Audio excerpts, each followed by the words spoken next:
80 సంవత్సరాల స్వాతంత్రం వచ్చినప్పటికీ ఇంకా తాగునీళ్ళ కోసం మనం పోరాడుతున్నామంటే నిజంగా మన పరిపాలన చేసినటువంటి పాలకులు సిగ్గుపడాల. ఈరోజు కూటమి నాయకులు పోయినప్పుడు కృష్ణమ్మ కూటమి నాయకురాలు సలకలకొండకు పోతే అక్కడ సలకలకొండ ప్రజలు ఆయమనే నిలదీసినారు, బల్లెకల్లో నిలదీసినారు. ఎమ్మెల్యే గారు స్వయాన పెద్దపెండకలకు పోతే ఆయన్నే నిలదీసినారు, అంతకుముందు సాంబగలకు పోతే ఆయన్నే నిలదీసినారు. కనీసము వాళ్ళకే ప్రత్యక్షంగా ప్రజలు అడుగుతూ ఉంటే దానికి సమాధానమేమో వాళ్ళు చెప్పడంలే. మరి ఇంతకీ మీకు తాగునీళ్ళు ఇవ్వడానికి చేత అవుతుందా లేదనేది కూడా ఖచ్చితంగా వాళ్ళు చెప్పాలా. రోజుల నుంచి సిపిఎం పార్టీ మండల నాయకత్వం అట్లాగే పార్టీ నాయకులు అందరూ కూడా దాదాపు 22 గ్రామాల్లో తాగునీటి సమస్య పరిష్కారం చేయాలని కోరుతూ కాలంలో కూడా ఆదరణ చేసి ఈ రోజు చేరుకోవడం. దాదాపు 3 రోజులు సాయంత్రము ఆ గ్రామాలు తిరిగి ప్రత్యక్షంగా ఆ గ్రామాల్లో ఎట్లు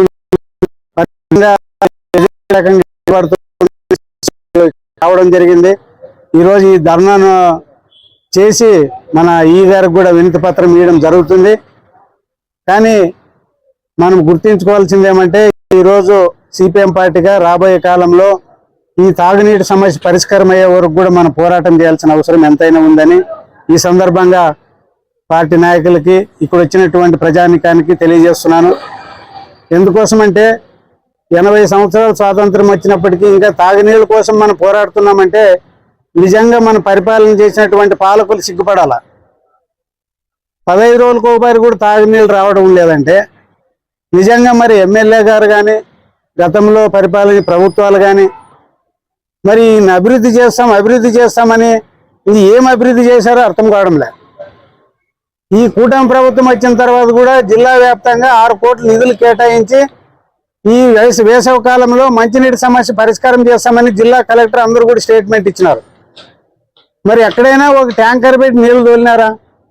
ఎక్కడైనా కొన్ని బోర్లు వేసి తాత్కాలికంగా సరఫరా చేసినారంటే ఎక్కడ లేదు. ఎక్కడన్నా బోర్లు ఫ్లషింగ్ చేసి ఎక్కడన్నా మూతపడిన బోర్లు ఏమన్నా రిపేర్ చేసినారా? లేదు. 6 కోట్లలో 6 పైసలు కూడా వచ్చిందో లేదో తెలీదు. జిల్లా వ్యాప్తంగా ఇంత అధ్వానంగా ఉంటే ఈ కూటమి ప్రభుత్వానికి గతంలో ఉన్న జగన్ ప్రభుత్వానికి తేడా ఏమో తెలీదు. జగన్ ప్రభుత్వం అభివృద్ధి చేయలేదు, మేము కూటమి ప్రభుత్వం అభివృద్ధి చేస్తాము అని వీళ్ళు డంకా బజాయించి గ్రామాన్ని తిరిగి ప్రచారం చేసుకున్నారు. కానీ తాగి నీళ్ళు అడిగేవారు నాదుడు లేడు. ఈరోజు కూటమి నాయకులు పోయినప్పుడు కృష్ణమ్మ కూటమి నాయకురాలు సలకలకొండకు పోతే అక్కడ సలకలకొండ ప్రజలు ఆయమనే నిలదీసినారు, బల్లెకల్లో నిలదీసినారు. ఎమ్మెల్యే గారు స్వయాన పెద్దపెండకలకు పోతే ఆయన్నే నిలదీసినారు, అంతకుముందు సాంబగలకు పోతే ఆయన్నే నిలదీసినారు. కనీసము వాళ్ళకే ప్రత్యక్షంగా ప్రజలు అడుగుతూ ఉంటే దానికి సమాధానమేమో వాళ్ళు చెప్పడంలే.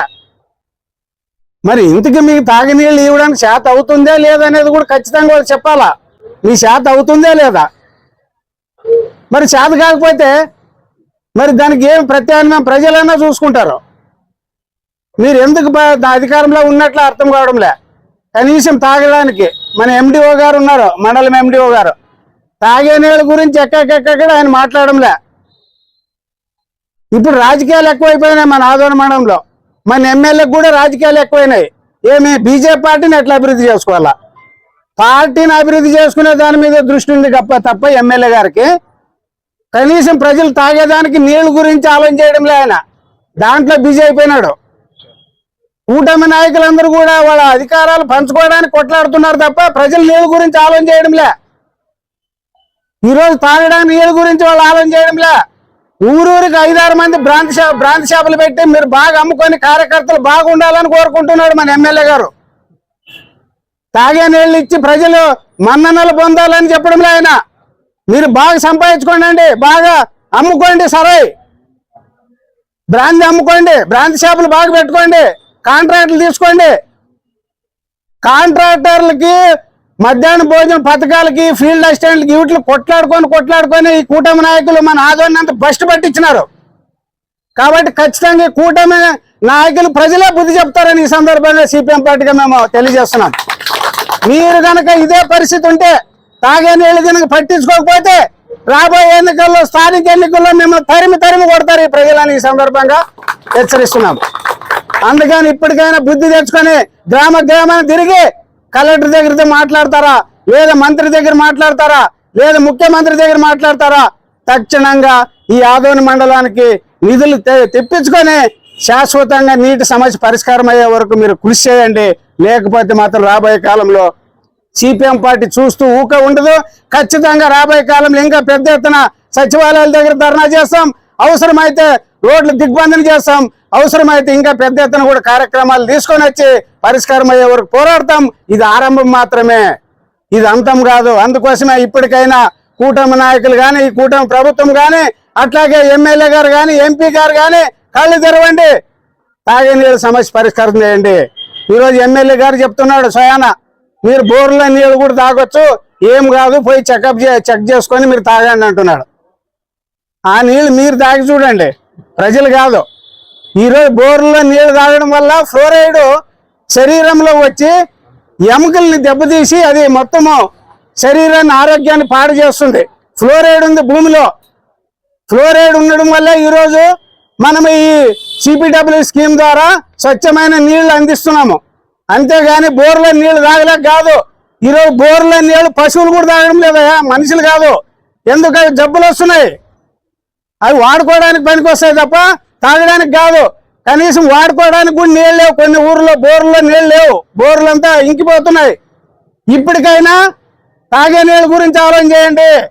పక్కనే వెళ్ళాల్సి కాలం ఉంది, అన్ని ఉన్నాయి, అల్లున్నట్లు శని అన్నట్ల మన దరిద్రము ఎమ్మెల్యేల చేతిలోనుంది, ఈ ఎంపీ చేతిలో ఉంది మన దరిద్రము. దరిద్రం మన దగ్గర లేదు, ఎందుకంటే కాలు పక్కనే ఉంది. ఎల్ఎల్సి కాలు ఏమో దూరం లేదు, మన ఆదోని మండలం చుట్టూ పారుతుంది. కనీసం ఆ కాలువకి చెరువులు కట్టుకొని ఎస్ఎస్ ట్యాంకులు కట్టుకొని నీళ్లు ఇవ్వచ్చు. అట్లాగే కొన్ని చోట్ల ఓవర్ హెడ్ ట్యాంకులు ఉన్నాయి. ఓవర్ హెడ్ ట్యాంక్ లేని చోట కూడా ఓవర్ హెడ్ ట్యాంకులు నిర్మించవచ్చు. ఇప్పుడు మదిరి ఇట్లాంటి చోట సమ్మర్ స్టోరేజ్ ట్యాంక్ కట్టినారు, కానీ ఓవర్ హెడ్ ట్యాంక్ ఊర్లో లేదు, మొత్తం డిస్ట్రిబ్యూట్ కావడంలో నీళ్లు. అట్లాగే సమ్మర్ స్టోరేజ్ ట్యాంక్ ఉంటే పెద్ద పైప్ లైన్ వేయలేదు ఇంతవరకు. ఏం లాభం ఉంది ఎస్ఎస్ ట్యాంక్ కట్టి? కాబట్టి అక్కడక్కడ ఇంకా పైప్ లైన్ వేయాల్సిన అవసరం ఉంది. ఈరోజు నవలకల స్కీమ్ నుంచి ఎన్నో ఏళ్ళ నుంచి ఆ పైప్ లైన్ ఉంది. ఇప్పుడు జనాభా పెరిగింది, ఇంకో రెండో పైప్ లైన్ వేయచ్చు కదా, ఏం పోయే రాగము. అట్లాగే కుప్పగల ఎస్ఎస్ ట్యాంక్ నుంచి ఇంకొక రెండో పైప్ లైన్ వేయచ్చు కదా, ఏం పోయే రాగం ఉంది. కాబట్టి వీళ్ళు ఓట్ల కోసం మనల్ని ఉపయోగించుకుంటున్నారు తప్ప ఈరోజు మన గురించి కాదు. అందుకని ఈరోజు సిపిఎం పార్టీగా మీకు చెప్పదలుచుకునేది ఏమంటే, ఈ నాయకులు భరతం పడదామండి, ఈ ప్రభుత్వాలు భరతం పడదాం. ఖచ్చితంగా సమస్య పరిష్కారం అయ్యే వరకు ఈ ఆందోళన ఆరంభం మాత్రమే. భవిష్యత్తులో ఈ సమస్యలన్నీ పరిష్కారం అయ్యే వరకు మనమంతా కూడా ఉద్యమిద్దామని ఈ సందర్భంగా తెలియజేస్తూ, ఖచ్చితంగా ఈ రోజే ఇది ఆరంభం మాత్రమే. రాబోయే నెల లోపల ఈ పరిష్కారం కాలేదనుకో, మరి జూన్ మొదటి వారంలో మనం పెద్ద ఎత్తున ఆందోళన సిద్ధపడదామండి. ఈ ఆదోని మండలంలో ఉన్నటువంటి మంచినీటి సమస్య పరిష్కారం అయ్యే వరకు కూడా మనమంతా కూడా కలిసికట్టుగా పోరాడదామని ఈ సందర్భంగా తెలియజేస్తూ, ఈ పోరాటానికి పార్టీ జిల్లా కమిటీ నుంచి కూడా ఎల్లవేళలా అండగా ఉంటామని తెలియజేస్తూ, ఈ అవకాశం ఇచ్చినటువంటి అధ్యక్షుల వారికి ధన్యవాదాలు తెలుపుతూ సెలవు.